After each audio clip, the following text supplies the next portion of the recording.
In this video I talk a bit about the legendary Roland TB-303, demonstrate and explain even the smallest detail of the Voltage Modular 303 bass synth module, introduce even two more bass modules, Voltage Modular bass modules, which are inspired by Roland's TB-303, and recreate three original vintage bass tracks, two from the 1980s and one from the 1990s.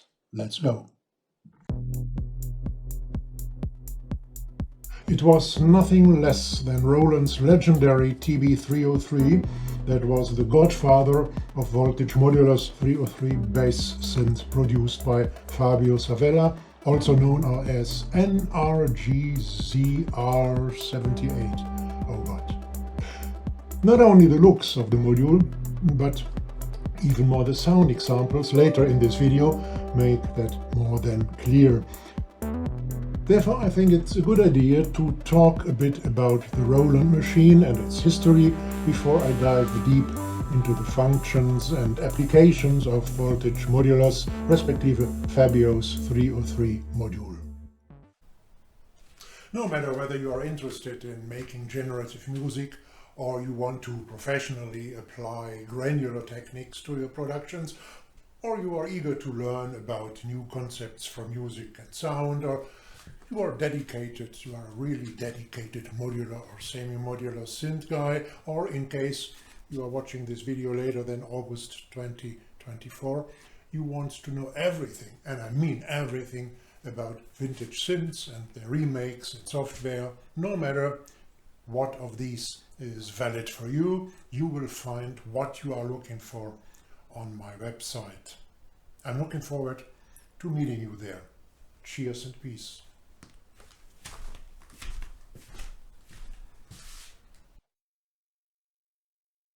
From a complete failure and total misconception to a key event in the history of dance music, as the British newspaper The Guardian called it once, Roland's TB-303 made its way from an unaccepted wannabe bass player substitute to a famous sound source of its own kind.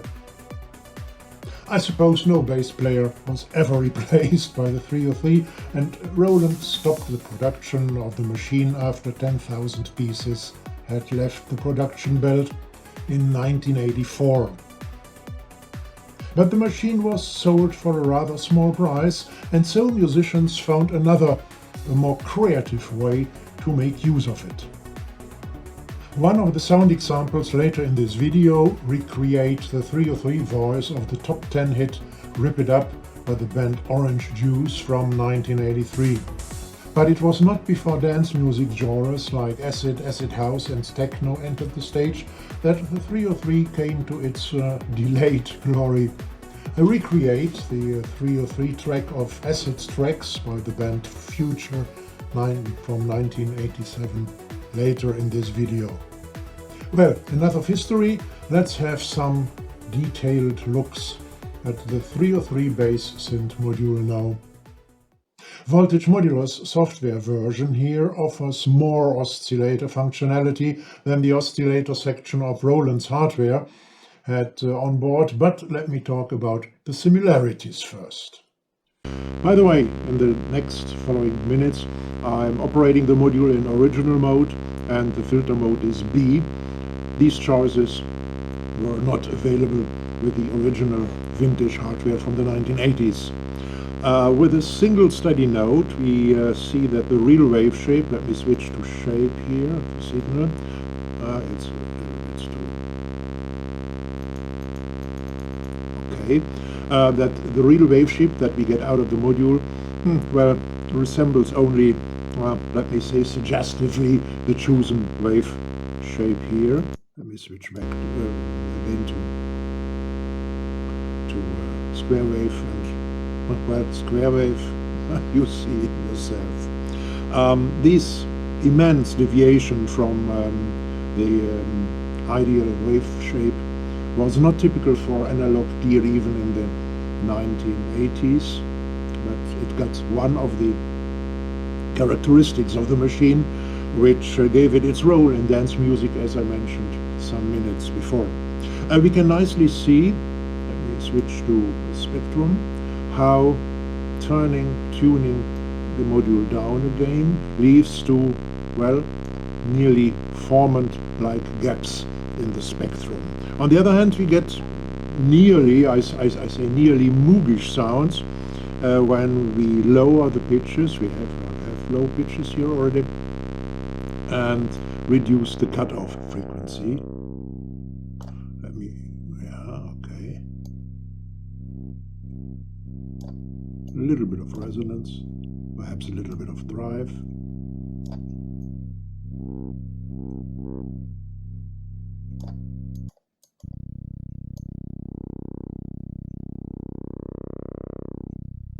All right, but then again, we meet one of the three characteristics when we increase the pitch and decrease the cutoff frequency, or leave it that low adjustment here.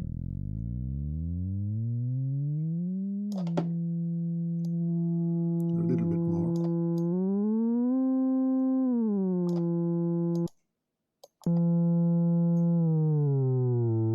This nasal sounds, typical for the machine, typical for this module.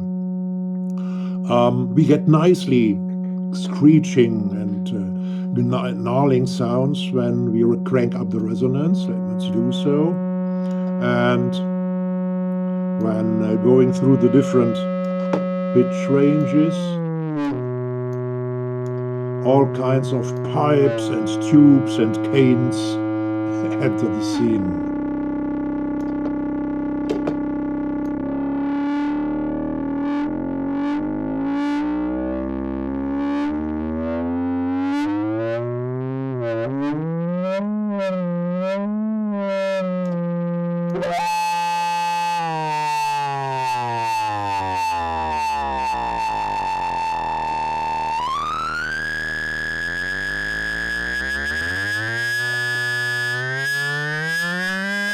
I like it most with lower cutoff frequencies, let's say around here. Perhaps a bit of CV modulation.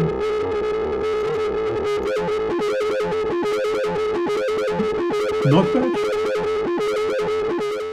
There's an internal VCA and an internal envelope in the module, as were in the original hardware as well.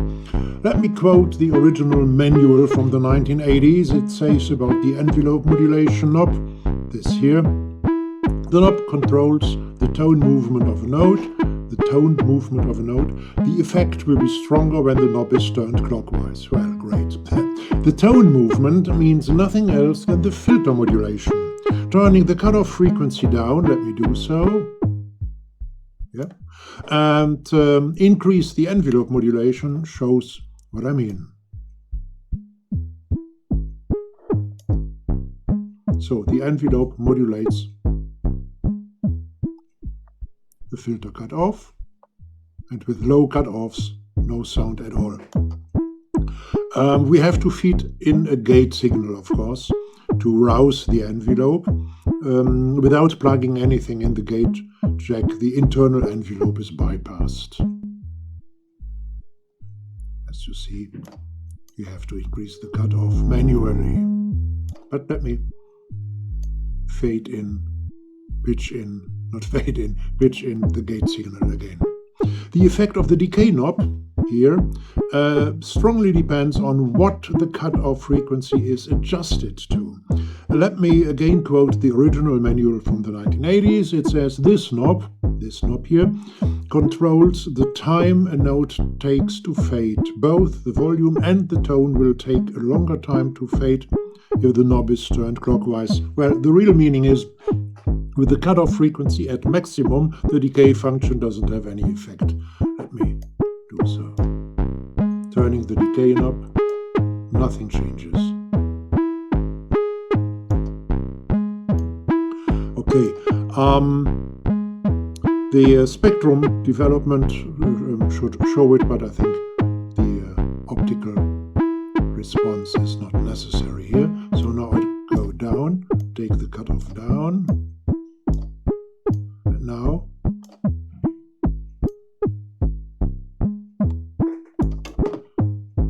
clearer even with higher frequencies, so that the cutoff will work more clearly.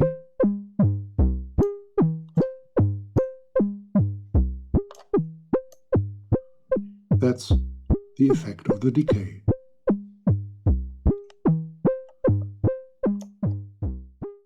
When we use the gate input to rouse the internal envelope, this gate input doesn't rouse only the internal envelope, but triggers also the accent, meaning that every and each note gets an accent this way.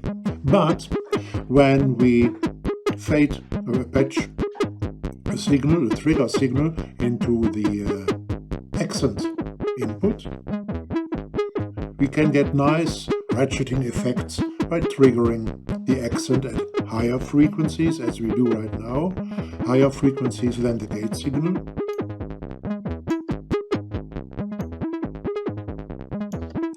Or the other way around, with lower accent trigger rates, or with changing accent trigger rates, the accent imposes a rhythm of its own to the sequence. Let me do so. I increase the rate of the sequencer.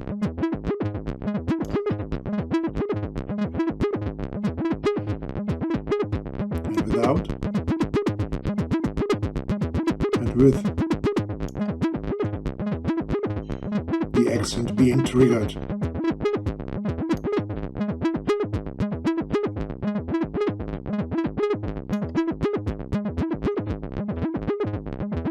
And again, the other situation, the accent triggering signals, the frequencies of these signals is higher than that of the sequencer. I've patched an example. The sequencer is clocked by the changing random voltages coming from the sample and hold unit here. We've used the external clock of the sequencer, whereas the accents are triggered by the mini LFO here, like in my last example. And now let me mess around with different rates of both modules a bit. Let me at first increase the rate of the sequencer.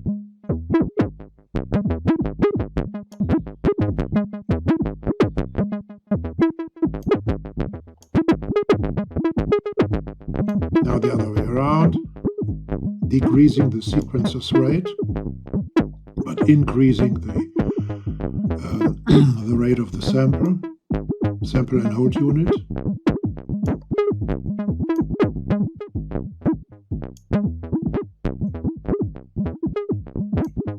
Now decreasing it again.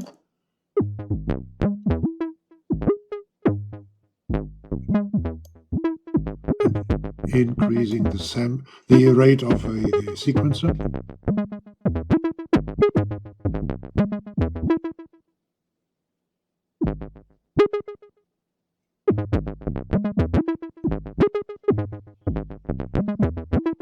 Of course, I can reduce the influence of the accent.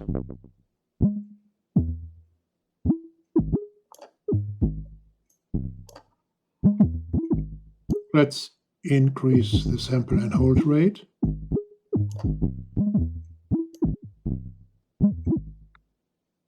Sorry. And the same with the sequencer's rate.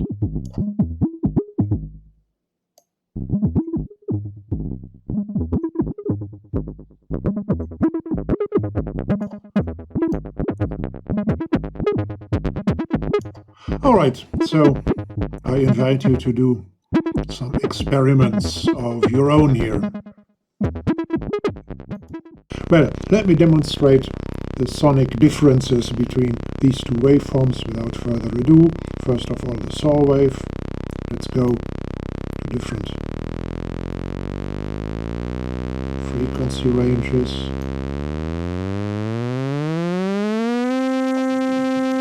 Different cut-offs.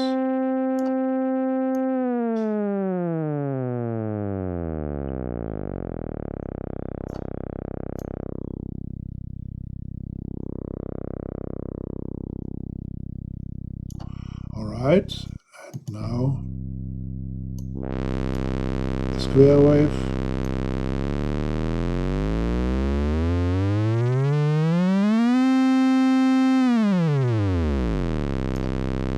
Back.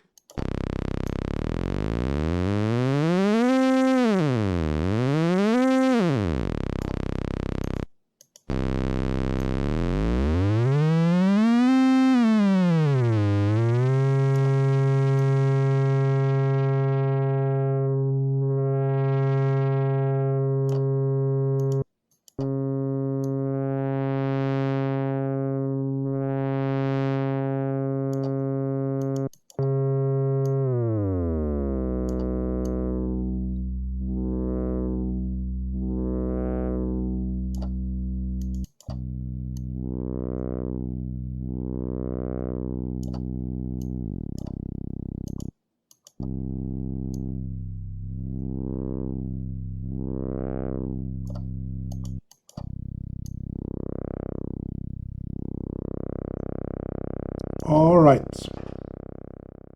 The last similarity between the vintage hardware and our module here, the 303 Bass Synth, is the slide function. So let's have a look here at the slide function, represented only by this input jack. The higher the voltage which is fed into the slide input jack, the longer is the slide's time. We can adjust a certain slide's time by feeding a constant DC in. So let me increase the voltage.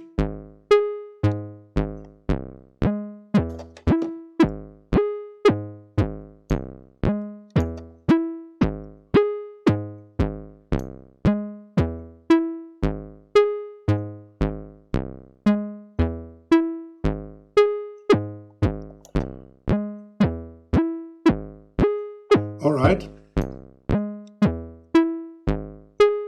But we can also make the slide time pitch sensitive by feeding the pitch CV from the step sequencer here into the slide input jack.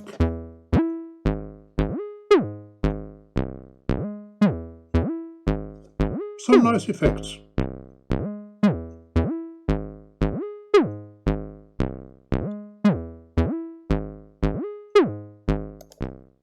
So far the similarities. Let's go for the differences now and have a look at what the software module has added to the functionality of the vintage hardware. Let's continue comparing modes, this time mode A and mode B here.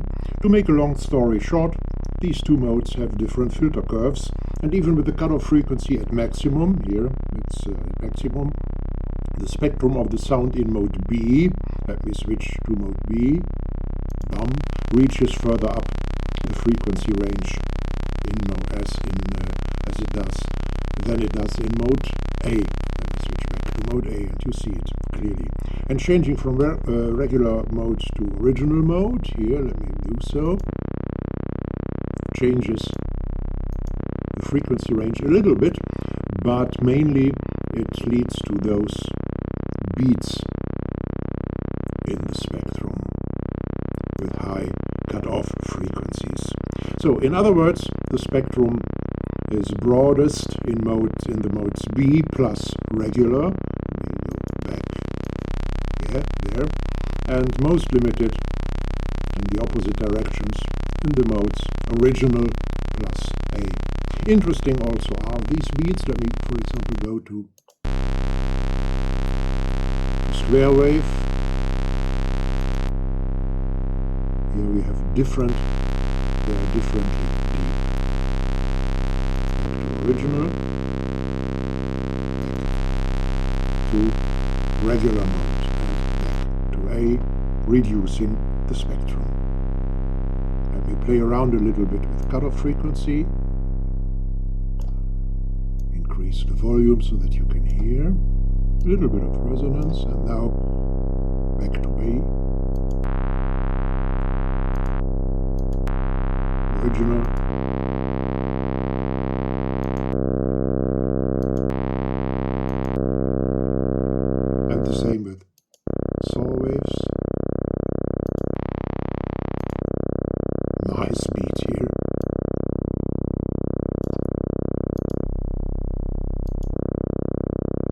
regular mode, it's smoother than in the original mode. Alright. The drive function adds some decibel to the output. I see it better here in this part, but it emphasizes the higher parts of the spectrum more than the deeper ones. You see? And something else, I don't know whether you can hear it. In the constellation mode B and original, with saw waves, we have a kind of shum, or kind of little bit of noise, high white noise coming into the sound. So let me demonstrate it.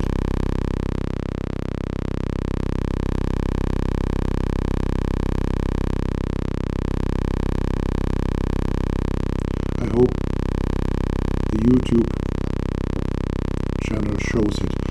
It's not audible with the square waves, and it's not at all in regular mode.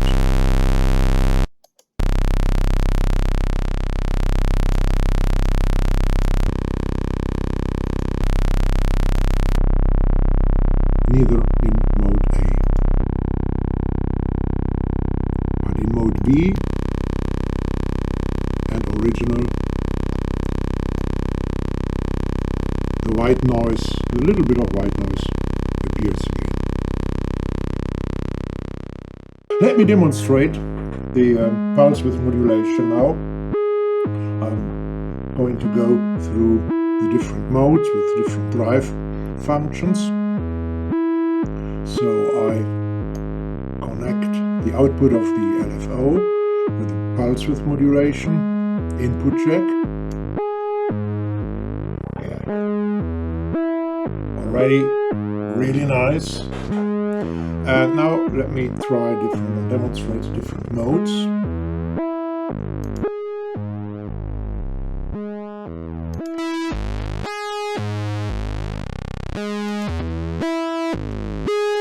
And I add drive.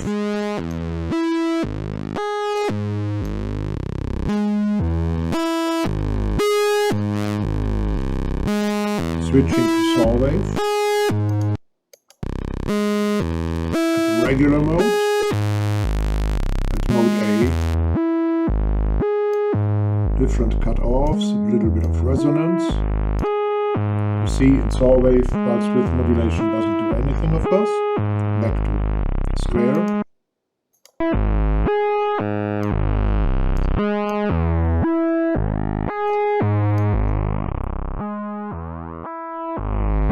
Original. B.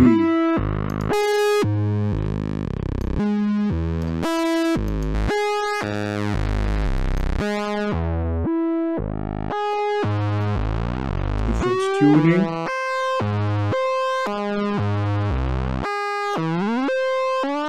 Quirky. No, back to low notes.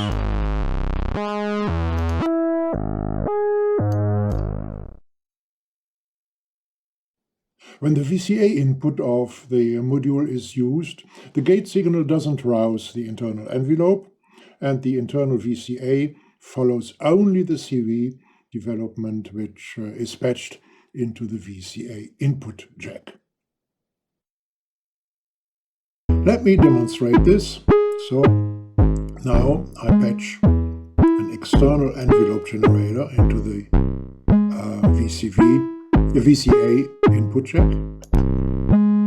And now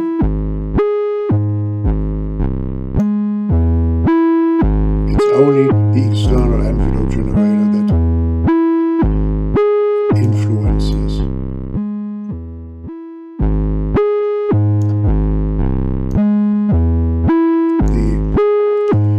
Functionality of the internal VCA. Alright, Right, but let me do something else. Patching an external square wave, for example from an LFO here, into the VCA input jack.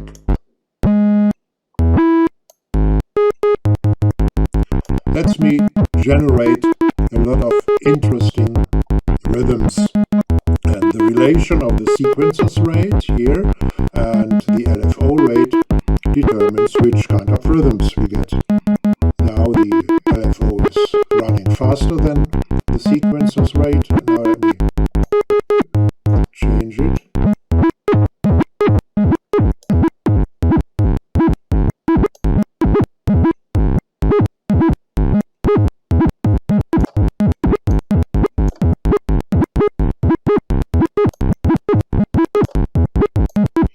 And now back again.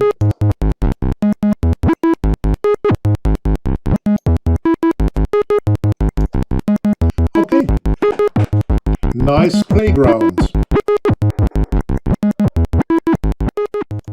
Some words about the external input now. There was an external input at the vintage hardware too, but it was a mere audio through.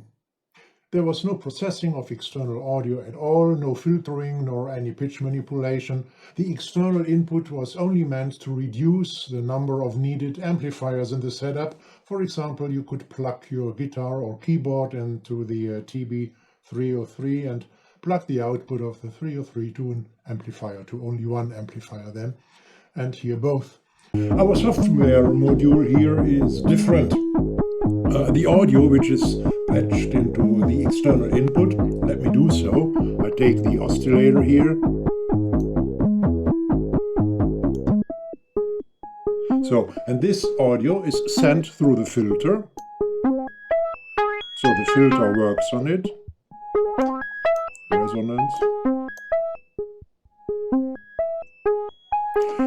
The accent works as well.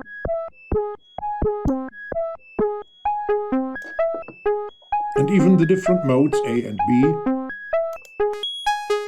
the different filter curves work on the external audio input. On the audio coming into the external input. Only the mode switch, original and regular, doesn't have any effect on the external audio. So what we have now is, let's say, a kind of versatile filter.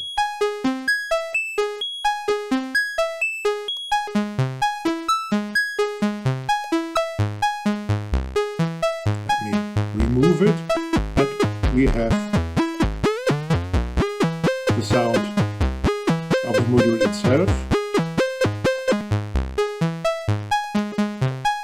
Now only the external audio. The module offers even a clean sine wave, but it's a bit tricky. It's a bit tricky to force the module to generate this sine wave. We have to crank up the resonance first, and it's important to do this first, and then switch the module off. When we reduce the resonance, the sine wave vanishes, and increasing the resonance again, the sine wave doesn't reappear. So important is to have it on, to have the module on when we increase the resonance, and then we can and have to switch the module off. And when we now patch pitch CV into the VCF CV, we can even play a melody with the sine wave. So not in the 1 volt per octave, nothing happens, but in the VCV, in the filters cut off modulation input jack.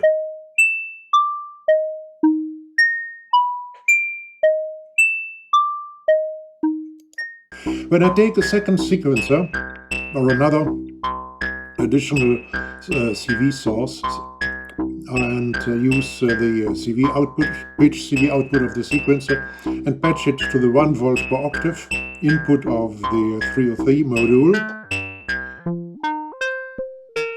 then, as you hear, we get both melodies. One melody, the one here from generated by the left sequencer, played by the sine wave, and the second melody here, this one played by the chosen waveform of the 303 Bass Synth.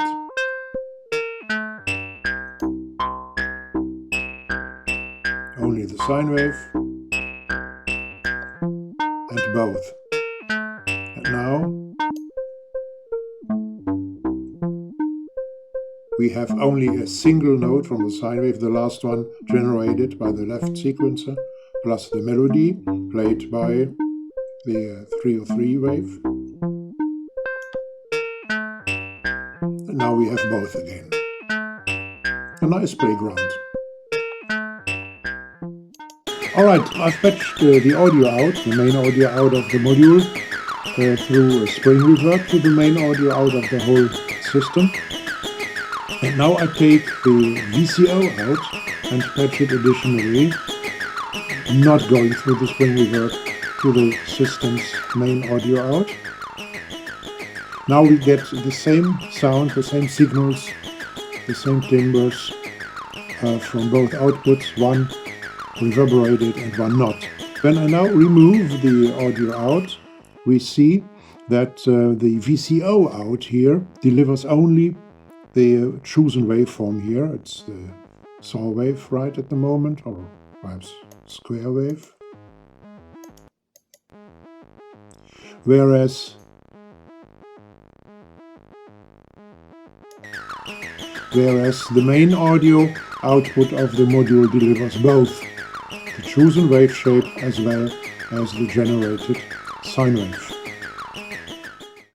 Alright, I promised the recreation of some original vintage bass lines. Okay, let's go then. I'll start with the TB-303 part of the 1983 version of the song Rip It Up by the Scottish band Orange Juice. There's a link to the official video down in the description. In the original track, the band adjusted the resonance to maximum and the cutoff frequency at around 60 to 65%, the envelope modulation to maximum and the accent to 0. That's how we would have to adjust the knobs at the vintage hardware as well as at Behringer's hardware clone, by the way. Unfortunately, that doesn't lead to a sound similar to the original one, mainly because the resonant behavior of the software module is quite different from that of the vintage hardware at high resonances here. Additionally, we have to decide whether we get as near as possible to the original, let's say, smacking sound of the notes, or nearer to the original low end of the sound. We can't get both with the software here. The envelope modulation has to be turned down from maximum to about 55. Let me put it here, this one, to maintain at least a bit of smacking at the beginning of the higher pitches. And then we can and have to decide from, let's say, which side of the sound we want to approach the original as far as possible. If we prefer the quirky and smacking character, we have to adjust the cutoff at around 60 to 65, somewhere here. All right. And the resonance somewhere between 70% and 80%. Let's say this one here.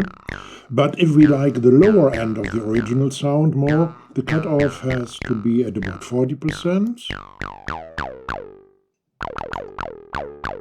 Somewhat here. And the resonance lower than before at around 65. 60-65%, something like that. The accents must always be at rather high values, let's say 80-90%. And we get nearest to the original with the modes B, as it is here, and original, as it is. So let me contrast it.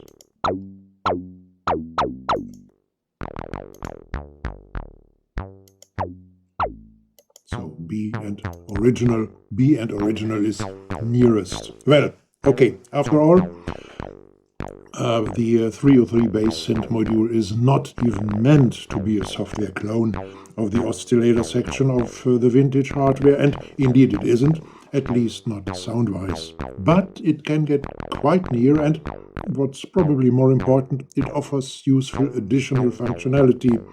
In case you are interested in the score, you will find a link to it down in the description. The FL Studio screenshot shows the notes of what you have heard the last minute. There are a couple of free software clones out there, clones that create the sound of the vintage hardware nearly in perfection. I share 2 links down in the description, which let you download these non-modular VSTs. But there is even a Voltage Modular solution which lets us come really near to the sound of the TB-303. I'll demonstrate this a bit later in this video, just be a bit patient. But at first, the promised second 303 track. It's an approach to the 303 track of the song Acid Tracks by the band Phuture from 1987. All right, you find a link to the original piece in the description, down in the description again. So, when we try to recreate the sound, let me start the sequence. So when we try to recreate the sound using our module here, we meet the same difficulty as before, the different behavior of the resonance at high resonances. But all in all, I get a bit nearer here than I managed to do before with the song Wrap It Up. The basic tuning is C3, and the cutoff has to be around 25%. Yeah. The resonance about 65%. Yeah, here around, and the envelope modulation has to be at maximum.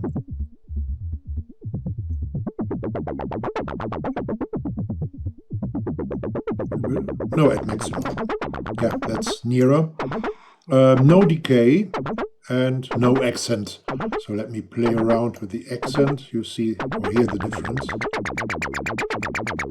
During the piece, the vintage piece, the original one, the band played around with the accent settings, but like I do right now, but it's at the beginning it's no accent at all.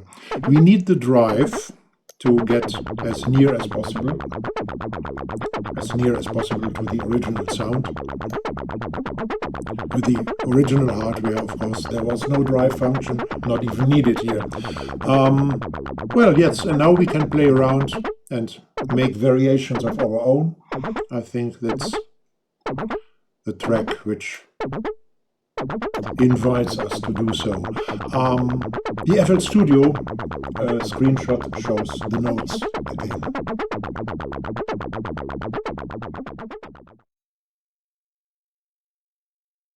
All right then, let's leave the 303 Bass Synth module and take a look at 2 other Voltage Modular creations which are meant to be software emulations of Roland's original vintage hardware. The 303 Bass Synth is inspired by the hardware, but it's not at all meant even to be its emulation, as I mentioned before.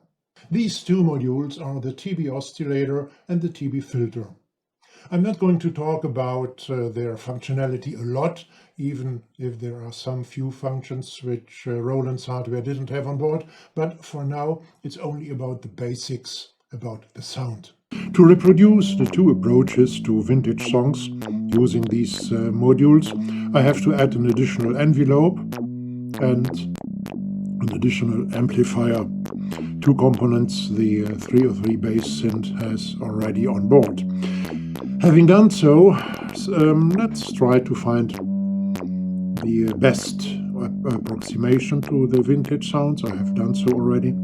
I'll start with Rip It Up by Orange Juice, and I think we get a quite good approximation with the filter cutoff at about 25%. Let me change it a bit. It's too much. And that's too low, yeah.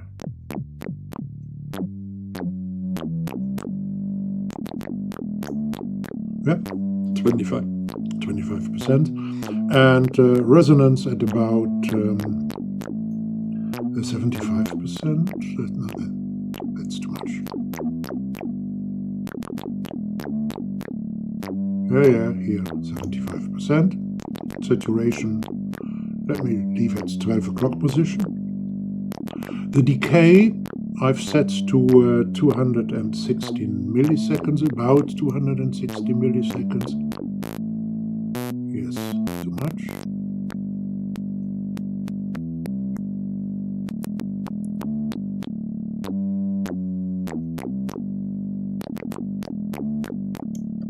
Around here, it's okay. The envelope modulates the amplifier here as well as the cutoff frequency. And the wave shape is a saw wave again. Here I take the saw wave output. I've tried some mixes of between saw wave and square wave using this mix output here, but the pure saw wave brings the best results here. Now, acid tracks. To recreate the sound at the beginning of each note, we need a second envelope module, because we have to modulate the amplifier and the cutoff frequency separately. So we have two envelope generators here. We use the saw wave again, brings the best results, the nearest to the original. And I've adjusted the cutoff frequency to around 20%.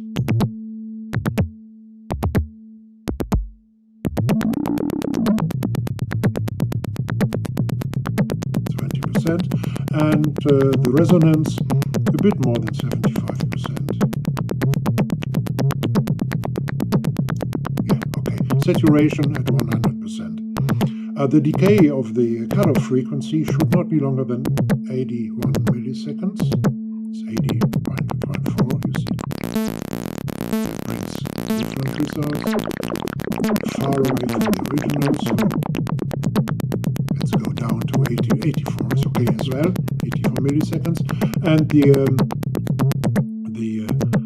decay of the amplifier of the volume about 220, 237, something like that, milliseconds.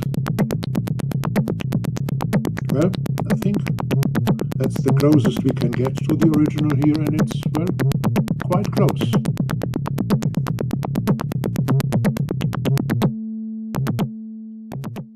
Let me try, or better said, I have tried already, to recreate just another vintage acid track. This time it's a track by Mike Dearborne, published in 1995, so a lot newer, and it's called an acid memory. This time I'm going to use the 303 Bass Synth module again, because it is indeed this module which now lets us come nearer to the original sound. Let me start the sequencer.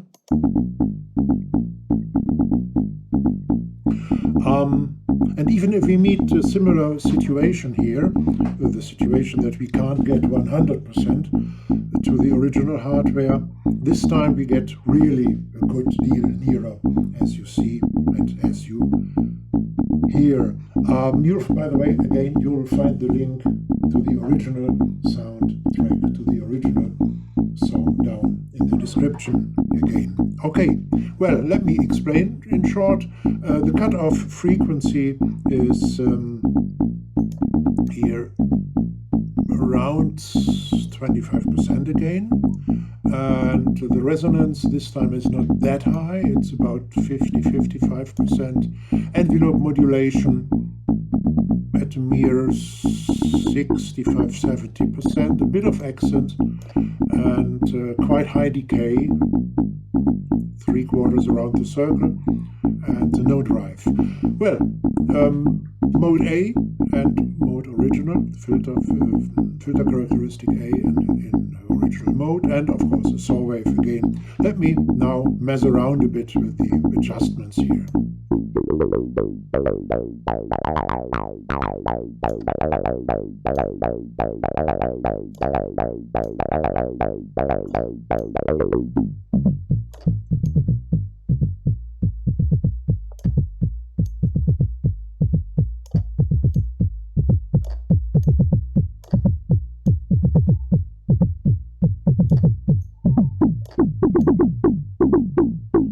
All right, you get it. Quite near to the original, right? All in all, we meet the same two basic problems with both modules, the 303 Bass Synth and the TB modules, in all three examples when it comes to recreating the sound of the vintage hardware. Problem 1, we don't get this hard analog click at the beginnings of the notes. Problem 2, the different behavior of resonance with adjustments of above 80%. But let me repeat what I mentioned earlier. The 303 Bass Synth is inspired by Roland's TB-303. It's not at all meant to be an emulation of the vintage hardware. And as at least the last example shows, the 303 Bass Synth has quite a bit to offer. And now hurry up and visit my website for more. The link is down in the description. Give this video a like, subscribe, and don't forget to hit the bell. And no excuses. All right. Cheers and peace. Rolf.